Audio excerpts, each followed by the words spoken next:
હનુમાન જયંતિ નિમિત્તે યાત્રાધામ વીરપુરમાં પ્રાચીન હનુમાનજી મંદિરે વિશ્વ કલ્યાણાર્થે પંચકુંડી મહાઆરતી યજ્ઞ યોજાયો હતો। યાત્રાધામ વીરપુરમાં બસ સ્ટેશન પાસે આવેલા રાણબાગ હનુમાનજી મંદિર ખાતે વિશ્વ કલ્યાણાર્થે પંચકુંડી મહાયજ્ઞનું આયોજન કરવામાં આવ્યું છે।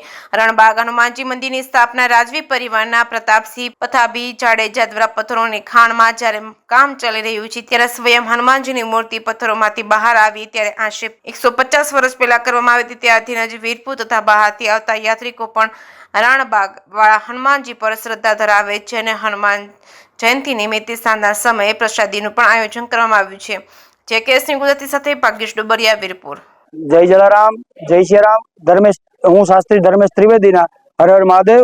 આજ રોજ હનુમાન જયંતિ નિમિત્તે રાણબાગ હનુમાનજી મહારાજના સાનિધ્યમાં પંચકુંડી મારુતિ યજ્ઞનું આયોજન કરવામાં આવ્યું। મહંત શ્રી મહેશ બાપુ દેસાણી તેમજ અમારા ગાયત્રી મહિલા મંડળ તેમજ મુક્તિધામ સમિતિ અને ગાયત્રી પરિવાર દ્વારા એક ભવ્ય દિવ્ય અને સુંદર હનુમાનજી મહારાજનો મારુતિ યાગ કરવામાં આવ્યો પંચકુંડી। અને હનુમાનજી મહારાજને અહીંથી વિશ્વ કલ્યાણની પ્રાર્થના કરવામાં આવી કે ભગવાન હનુમાનજી મહારાજ આજે સૌનું મંગલ કરે, રૂડું કરે એવી જ શુભકામના સાથે મહાદેવ હર અસ્તુ।